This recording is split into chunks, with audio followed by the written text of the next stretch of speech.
I thought it was harmless. Just a stupid joke. Something I could laugh off later. But instead, it was the moment I lost everything. I'm Rachel, 33 years old, and 6 months ago I had it all. A caring, loyal husband who adored me. A stable marriage built on years of trust.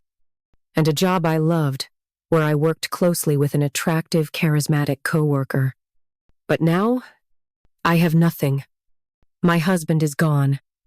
My coworker wants nothing to do with me. And the worst part? Everyone thinks I deserved it. All because of one stupid comment. A comment I made in front of the wrong person. A comment that made my husband walk away without a fight. And now, I wake up every day wishing I could take it all back. Before everything fell apart, Ethan was the perfect husband. He wasn't the flashiest guy in the room, but he was solid, dependable, and kind. He never forgot our anniversary. He always kissed me goodbye before leaving for work. He would bring me coffee in bed on weekends, just because. He loved me completely. And for a long time, I loved him back. But then, I met Adam. Adam was my coworker. He was charming. He was confident. He was flirty in a way that made me feel wanted. And I let it get to me. I started comparing Ethan to him. Adam worked out more. Adam was more adventurous. Adam made me laugh in ways Ethan didn't. It wasn't that I wanted to cheat. It was just that I started seeing my husband as less exciting, less interesting, less of a man. And the worst part? I didn't even try to hide it.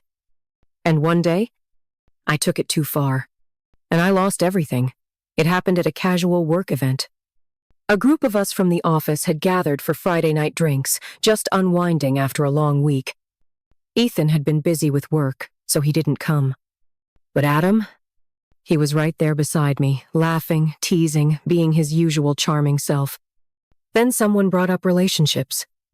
One of my coworkers, half drunk, smirked and asked, "Okay, ladies, if you had to choose one guy in this office to run away with, who would it be?"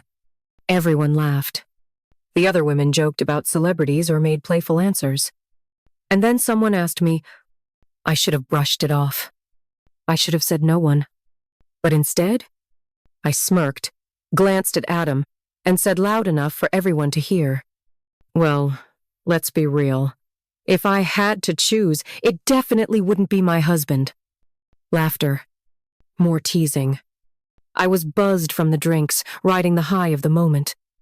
But what I didn't realize? Someone at that table had recorded it. And 2 days later, that recording found its way to Ethan. And that was the beginning of the end. I had no idea anything was wrong. Not until I walked into the house and found Ethan sitting at the table, phone in hand. His face was calm too calm. "Did you have fun at your work event?" he asked, his voice unreadable. I hesitated. "Yeah, why?" Without a word, he hit play. And there it was, me own voice, laughing, saying I'd never choose him. My stomach dropped.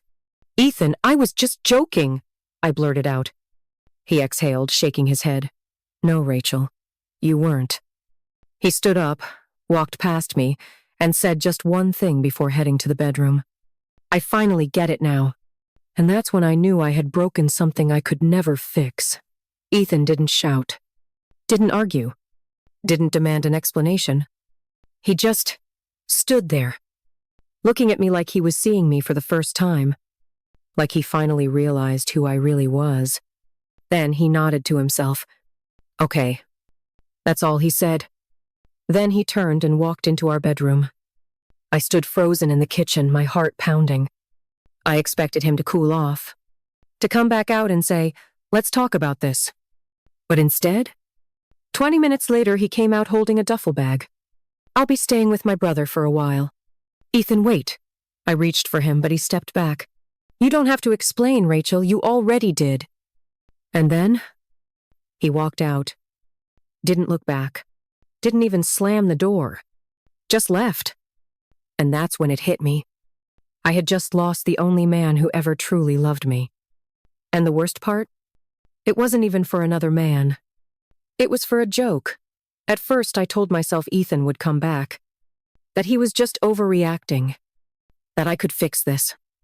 But weeks passed, and he never called. Then I thought, well, at least Adam might be interested. I was wrong. At work, he barely looked at me. When I tried to flirt, he just laughed it off. And when I finally asked him out for drinks, he said, "Rachel, you're great, but I don't do drama."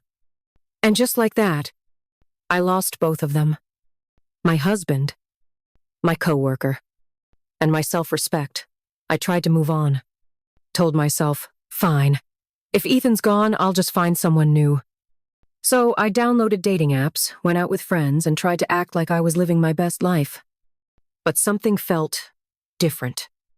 The men I went out with, they weren't like Ethan. They didn't open doors for me. They didn't ask me about my day.